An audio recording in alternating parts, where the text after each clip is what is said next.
Growing old sucks, right?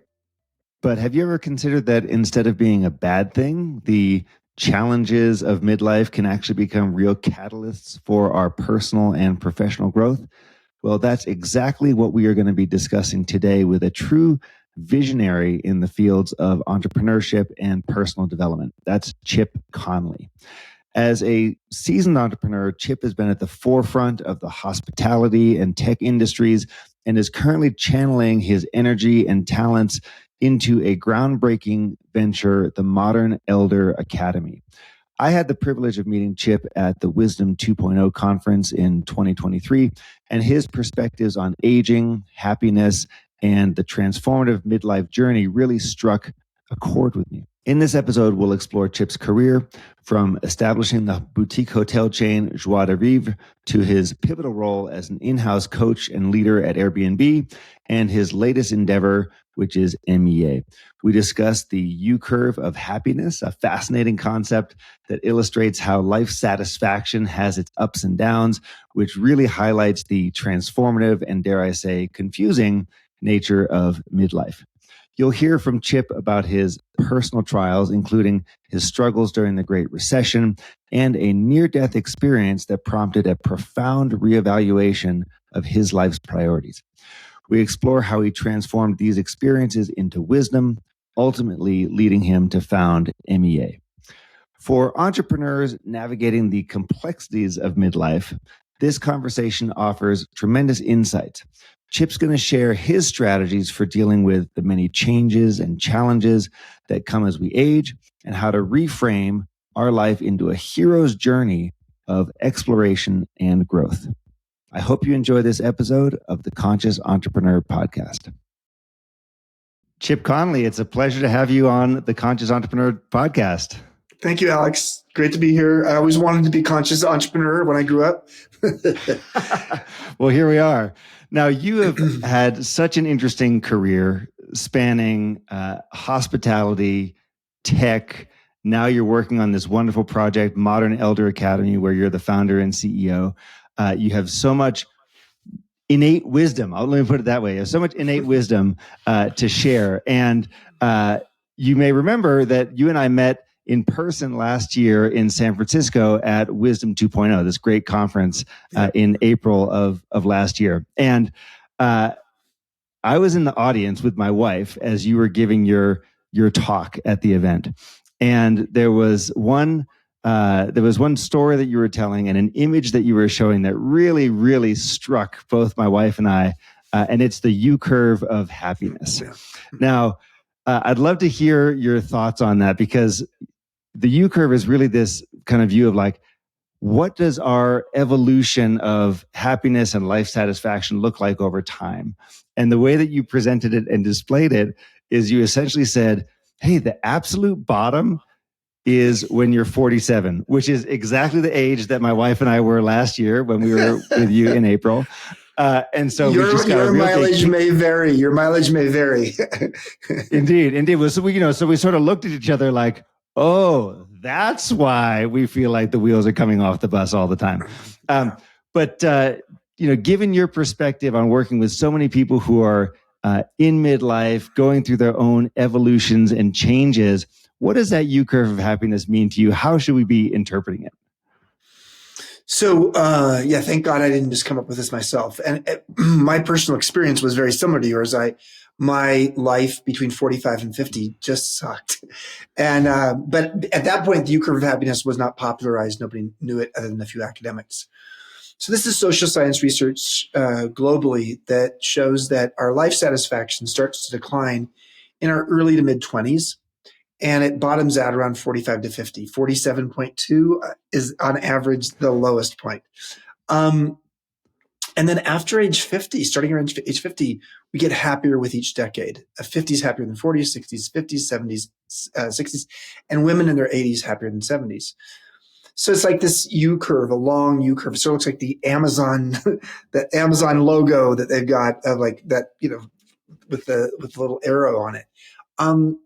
And I was so interested in this because the societal narrative on aging is just don't do it. And once you hit your midlife crisis around 45 or 50, it's all downhill from there. But actually, that's the societal narrative. The personal narrative, based upon this research, shows that actually people get happier after 50.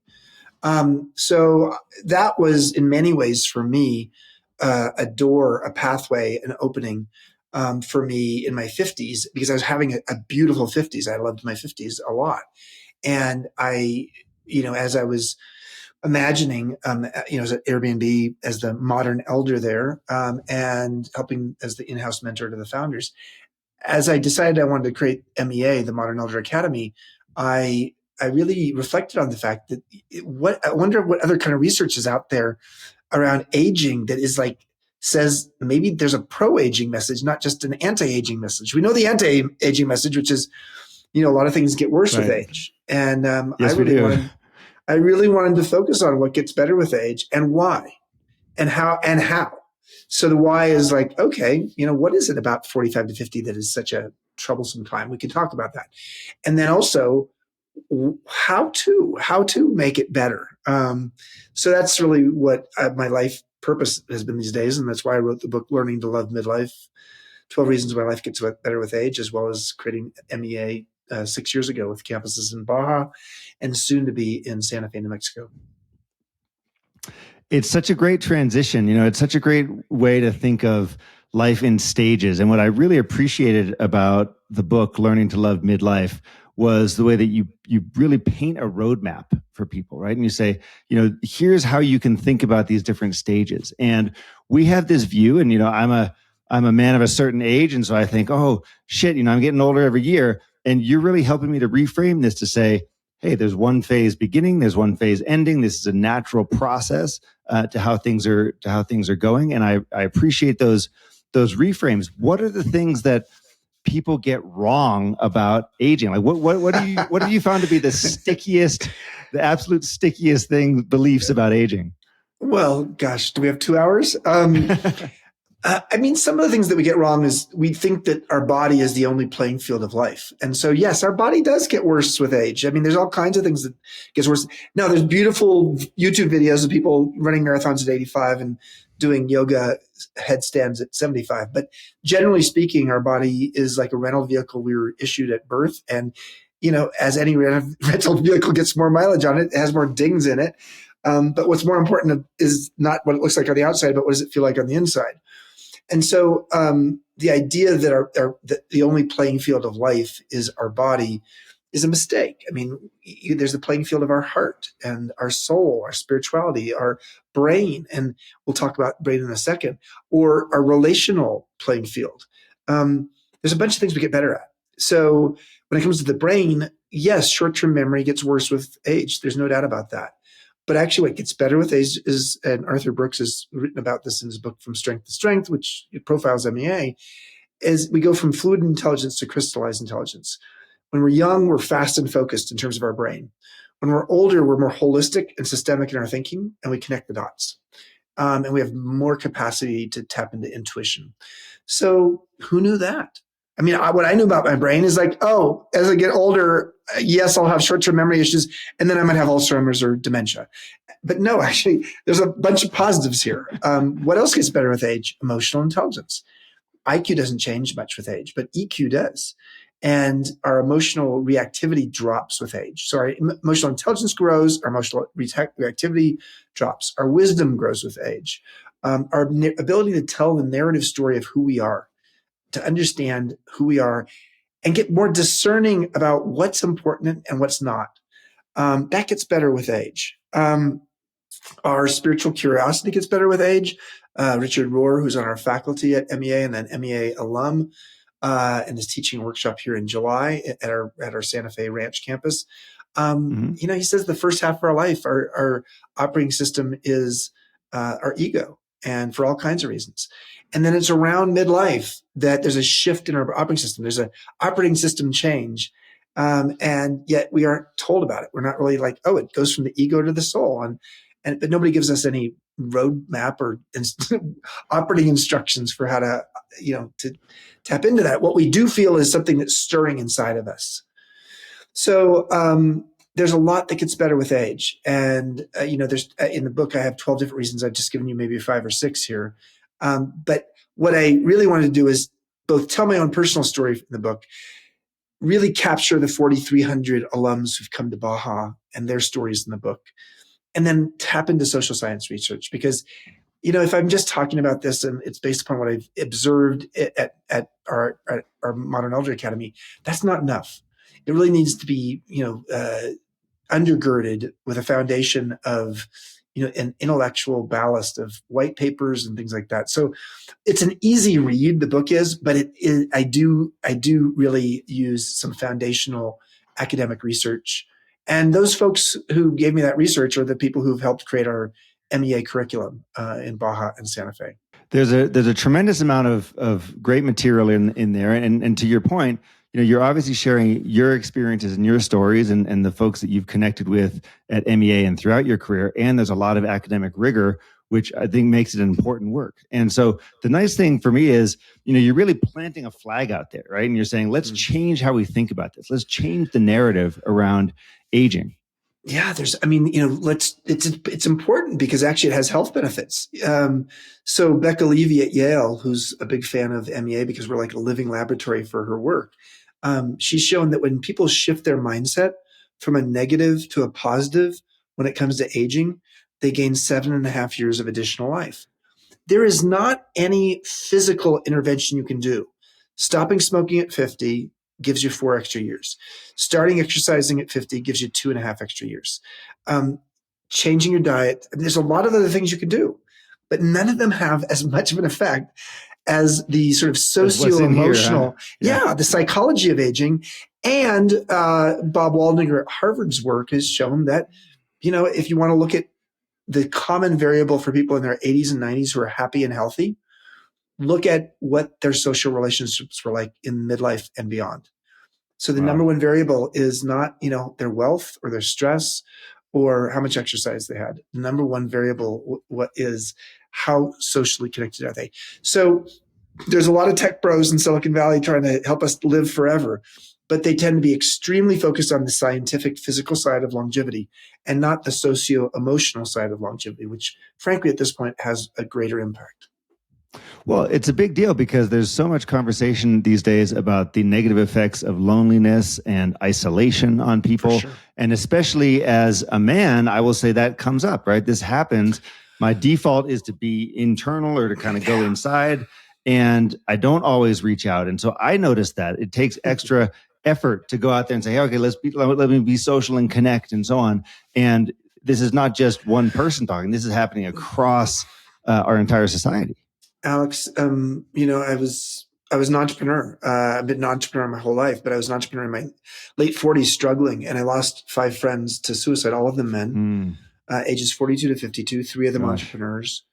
The commonality amongst them during the Great Recession was their sense of self-esteem was completely attached to their career, or in the entrepreneur's case is, their business. And the Great Recession was quite punishing for so many businesses. And so this is really important stuff. I mean, Tony Hsieh wrote the foreword of 2 of my books and was a deeply close friend. And he's no longer living, partly because his psychology of not just aging, but being an entrepreneur really had a toxic effect on him. Blake McCoskey is a deep and close friend of mine on the MEA faculty and an MEA alum himself. He started Tom's Shoes. He was here 2 days ago, spending the day with me, here in Santa Fe. And he's very public about some of what he's gone through emotionally since moving on from Tom's. So men have a greater risk here. Men's likelihood of having what's called a successful suicide, which is a terrible, terrible language, is 4 times greater than with women. And so with women, often they have a social infrastructure, an emotional insurance policy by being open and vulnerable with friends. And for men, we weren't necessarily bred that way. And also men are, it's not just that we have a hard time talking about the things that make us feel sad or make us feel weak. It's also that we men are more likely to lose track of friendships in their 20s, 30s, and 40s than women. So it's not just an Yeah. issue of capacity, it's also an issue of, I don't have any friends. And so men in their 50s, for example, are more likely to feel lonely than women, primarily because they actually let their friendship muscle atrophy. And so we've got to think of friendship as a practice. Just like anything you practice, you get better at it. You know, friendship is a practice, but it's easy in our 20s, 30s, and 40s, especially for an entrepreneur, to completely lose track of our friends and to not invest in friendship.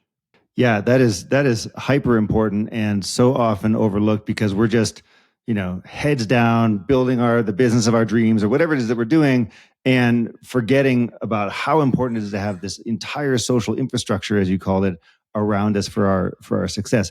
Chip, I want to take a trip back through your career and have you connect some dots for us. Okay. Now you have a number of different really interesting roles and stories, and some of them are in this book, others are in the book Wisdom at Work, which I've also read, and help us understand the kind of the arc of the career here. You were Mm. the founder and CEO of a boutique hotel chain. Then you became a CEO coach at Airbnb, and then you founded MEA.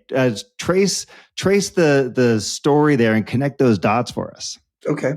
So yeah, at 26, I had been, I went to Stanford undergrad, went to Stanford Business School, spent 2.5 years as a commercial real estate developer with a maverick real estate firm in San Francisco.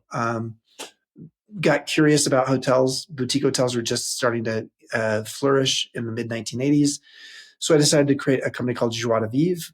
It means joy of life in French. Bought a motel in the Tenderloin. Made it a famous rock and roll hotel called the Phoenix. And I was 26 years old at that time. Over the next 24 years, I was the founder and CEO of that company, grew to 3,500 employees and 52 hotels, very focused on the conscious side of business. It was really important to me. So it was not something that sort of came later. It was, my book Peak, which speaks about Maslow's hierarchy of needs applied to organizations, speaks to this in a big way. How can we be social impactful, not just externally, but internally? The culture was really, really important to me. And hospitality companies are generally, companies full of line level workers making an hourly wage. And so I really wanted to be different than most of those factories, most of those hospitality factories where employees felt really victimized by the experience. So long story short is we won a lot of awards for best place to work, things like that. But in my late 40s, I struggled and everything that could go wrong was going wrong in my life. And I didn't want to do it anymore. Had this NDE where I died, 9 times in 90 minutes from a allergic reaction to an antibiotic. And that was my wake up call as a hotelier to say, I don't want to do this anymore. And over the next couple of years, I figured out how to sell the company at the bottom of the Great Recession. I had some suicide ideation myself, and I knew like this was not healthy for me. I don't want to do this anymore. And so I was able to sell it, but I took a huge bath relative to what I could have sold at 4 years later. But I knew my life was that important. And so I created space. And in my early 50s, I had what we call a midlife atrium, space to reflect upon how do I want to consciously curate the rest of my life. And I knew there's a great movie, The Intern, where Robert De Niro at some point in the movie says, musicians don't retire. They quit when there's no more music left inside of them. So I knew I had music inside of me, and I don't know what I would have called it. I now would call it wisdom. And I wanted to share it. But I didn't know, like, how do you at 50 or 52 years old share that wisdom with someone else? And I was just lucky. I was lucky that Brian Chesky, the co-founder and CEO of Airbnb, reached out to me 11, 12 years ago when almost nobody had heard of Airbnb and said, listen, we're a small tech startup and we're growing internationally pretty quickly. But none of us know anything about hospitality or travel or entrepreneurship or leadership or you name it. And we'd like to have you come in-house and be our in-house coach, our modern elder, but also be the head of global hospitality and strategy. So I spent 4 years full-time and traveling the world, sort of helping to be the Secretary of State of that company. And then 3.5 years after that, part-time as a strategic advisor, leading us up to the IPO that led to Airbnb being the most valuable hospitality company in the world. That was fascinating. But that experience, so I was able to take what I call same seed, different soil. I was able to take my seed of what I learned about hospitality and travel and leadership and entrepreneurship and creating a culture, creating strategy, and then apply it in a whole new set of soil, a new, a place where like a tech company. And I had to be the mentor in there, a mentor and an intern, because I never worked in a tech company. So I didn't know what I was doing at times.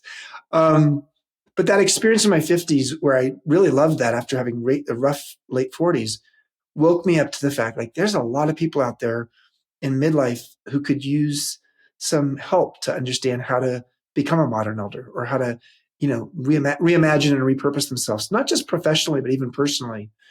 And so that's how MEA came about. Hospitality has been true for all three of these, but I went from bricks and mortar to tech to now a combination of tech, because we have two campuses, but we also have a very robust online set of programs for MEA. And we also have regenerative communities. We have residential communities. So cool. I mean, and so I see how the coaching and the wisdom is a through line. I see how hospitality is a through line. You're obviously someone who wants to create and curate experiences for people. That's coming through. That's coming through loud and clear. I learned I'm a social alchemist. If we can, if we're lucky enough in life, we can distill down our gift. I love this quote from David Viscott, who says, "The purpose of life is to find your gift or discover your gift. Purpose of life is to discover your gift. The work of life is to develop it. And the meaning of life is to give it away." And so, yeah, I've realized I'm a social alchemist. I've realized I'm a CEO whisperer. And, these are the kinds of things we help people with at MEA, because, gosh, we don't necessarily have a lot of time in our lives to figure out, like, what is my mastery? What's my gift? What's my wisdom? Because once you actually unlock that and do the archaeological dig to figure that out, man, are you ready to go out and share that in the world? Yeah, I mean, like Gay Hendricks says, it's your zone of genius. It's what are you exclusively, uniquely good at doing, and what are you bringing to the world? And I love that. I love that gift idea. Tell me what's it been like to do two campuses? One campus is probably hard enough in Baja, and then you decided, hey, I want to do something even bigger in Santa Fe, New Mexico. How's that been? It's scary a little bit, I'll be honest. We have a lot of demand. And so coming up with a second campus, this time in the US, the first one being in Mexico, most of the majority of our people who code at our campus in Mexico are from the US. Although we've had people from 47 countries come there. So it's wild how many people from around the world have come. But we really needed a US campus, and Santa Fe felt right. And we found this, this beautiful 2,600 acre regenerative horse ranch. And we decided, okay, we're going to put two retreat centers on this 2,600 acres. So, we do our fastest growing part of our business is private groups. So sometimes it's like peer-to-peer networks like YPO or Vistage or EO or Extraordinary Women on Boards. And then a lot of it's public workshops. And and sometimes it's companies too. Sometimes companies will say like, hey, if you look at the MEA website, which is meawisdom.com, at the bottom of the website, the bottom footer, there's a bunch of free resources. And one of the papers is called Why Successful Leaders Value Wisdom. And there are a lot of companies that have read that paper and said, like, we want to be a wiser company. And if MEA is a midlife wisdom school, how do you help a leadership team become wise? And so so we've done a lot of, B2B kind of business stuff too. But we're really, first and foremost, a public workshop place, a place where people come. And whether it's to go to a Michael Franti workshop about finding your rhythm in midlife, or Richard Rohr, or Liz Gilbert, or Dan Buettner. We have a partnership with Blue Zones and do 4 Blue Zones workshops a year. It's really, it's fascinating to see that there's enough demand for this. But I'm also still sort of scared, because to go from 1 retreat center to really 3, because we have 2 on this ranch campus, is a lot to digest. Awesome. Thank you. One of the things I want to do is I want to dig into some of the stuff that's in your book about your personal journey. And you mentioned that, you started Joie de Vivre when you were young. You were 26. You were one of the, and there several times in your books where you talk about, what am I doing here? Imposter syndrome, this kind of feeling of like, do I actually belong? And imposter syndrome is a big deal for a lot of entrepreneurs, because an entrepreneur will go out there and say, hey, I'm going to go do this.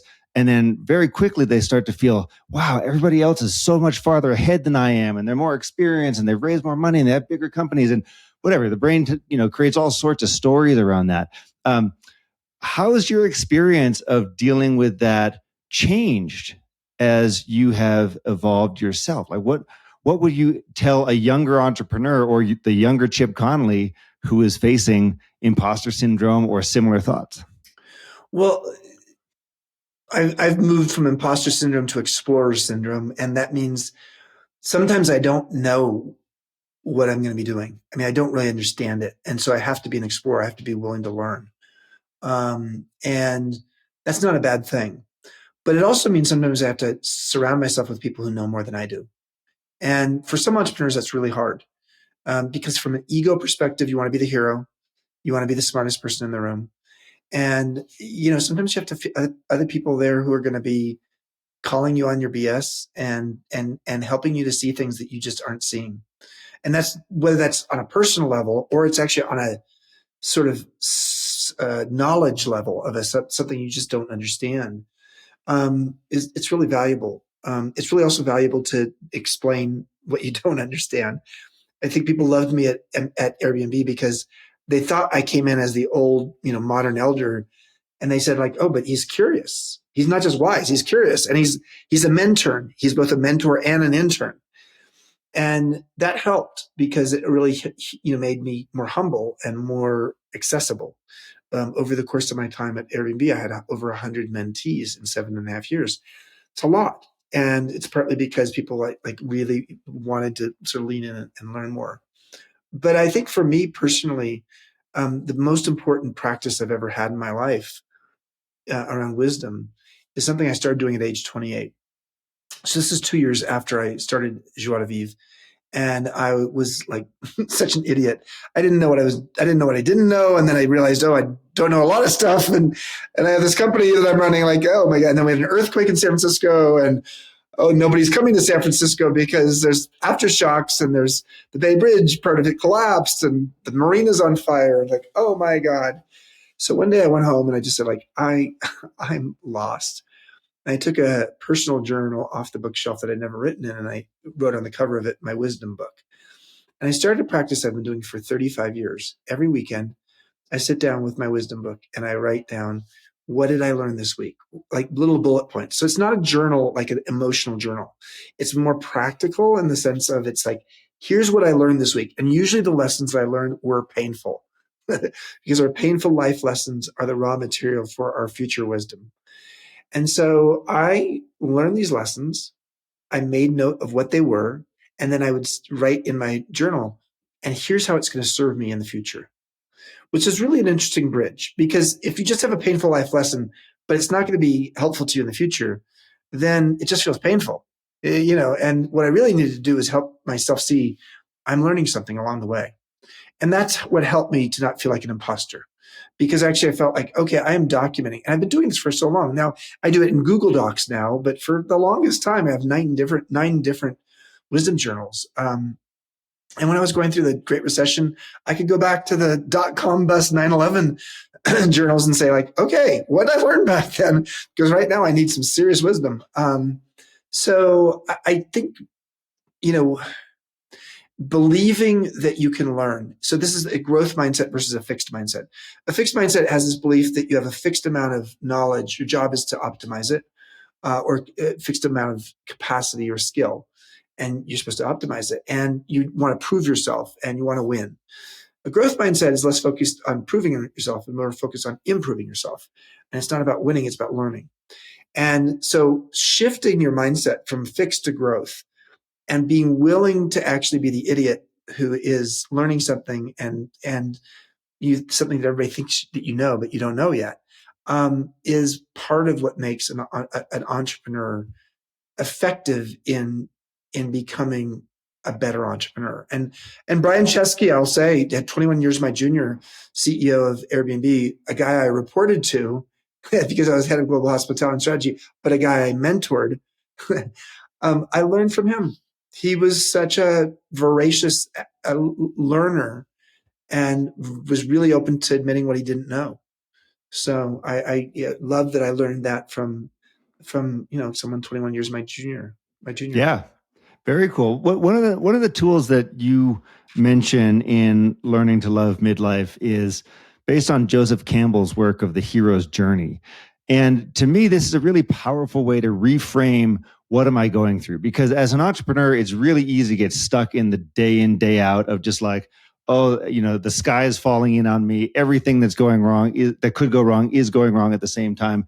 And it's really helpful to reframe through this lens of the hero's journey. And part of that is the growth mindset versus fixed mindset that you were just talking about. Part of it is being able to see the arc of your career, the arc of your existence, and craft a narrative around that. What are the things that you've learned from the hero's journey, and how do you recommend people like practically apply that? So for those who don't know the hero's journey, it's really just it's a 3-stage frame that Joseph Campbell put out in the world, and George Lucas liked it enough to make his Star Wars movies based upon it.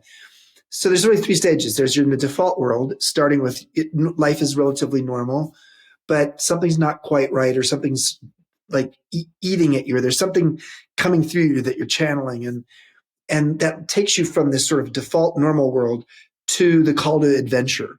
And the call to adventure is the second stage, where you're willing to go out and sort of do the thing that is not like normal for you, and maybe not easy, and maybe a little awkward and liminal. And then during that time, you actually come face to face with all kinds of demons, both internal and external, and challenges. And then you get to the third stage of the hero's journey, where you're coming back into the normal world, but a new person. You've learned something along the way. You're evolved in some way. So to be able to look at your own life and to see when in your life have you had a hero's journey, and quite specific situations, or maybe even the global perspective on my life is just one big hero's journey. What I tried to do in the chapter, in one of the chapters in the book, I think it's chapter 8, was to really help show how I designed and could articulate my own hero's journey, and what are the common patterns I fall into. Because it's in that second phase where you come face to face with your shadow side.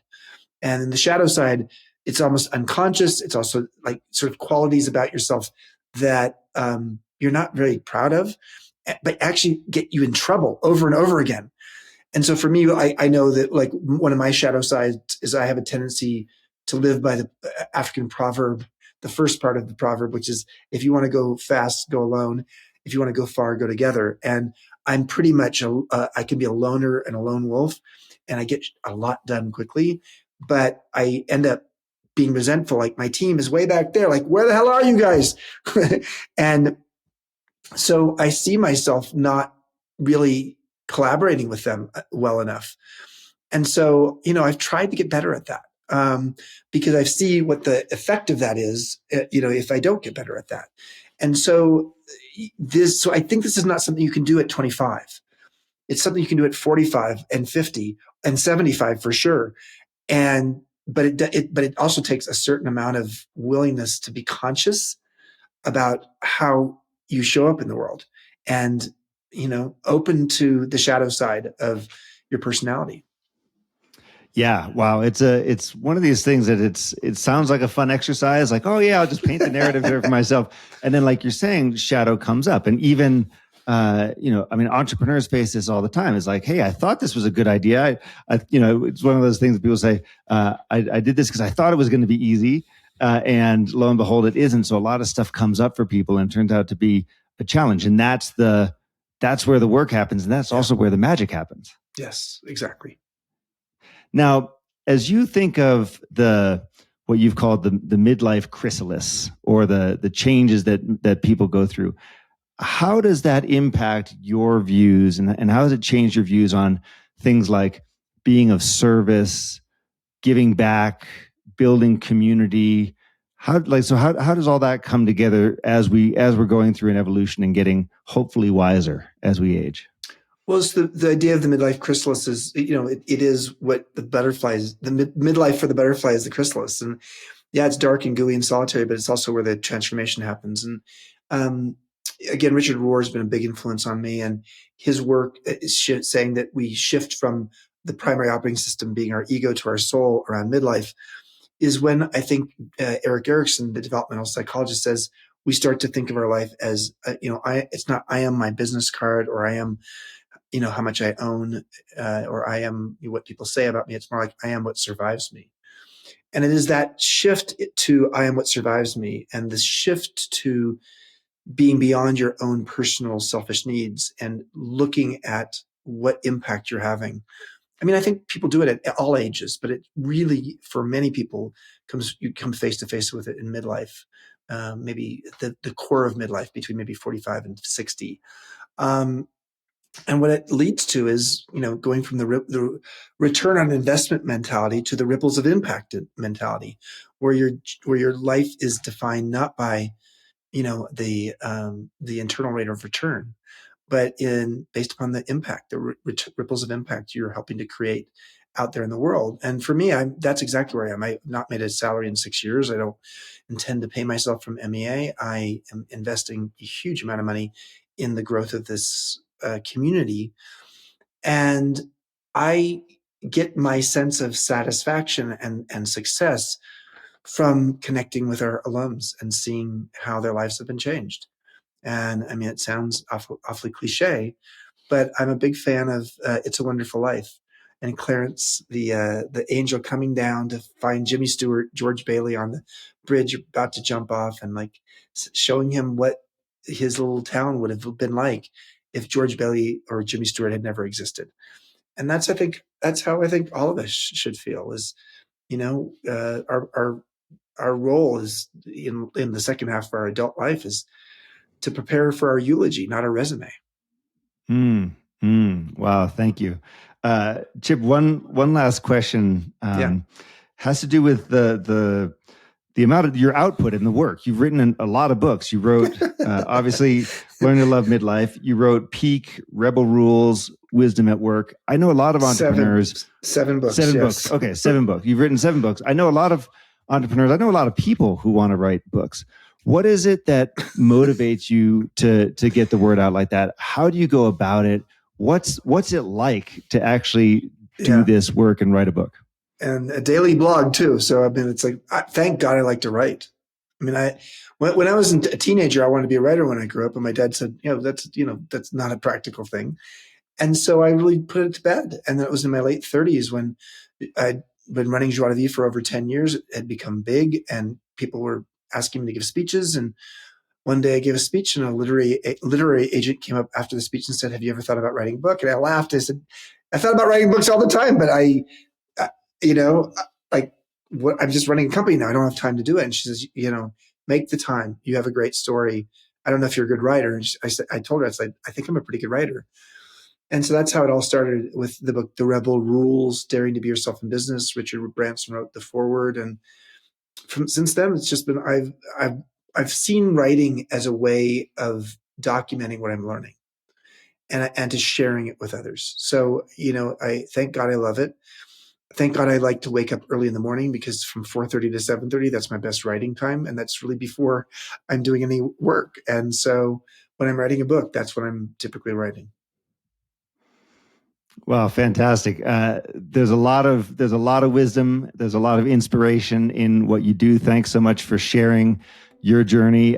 MEA is such a gift and such a fantastic organization. Thank you for doing that. Really appreciate you for coming on this podcast with us, Chip Conley. Thanks for being here.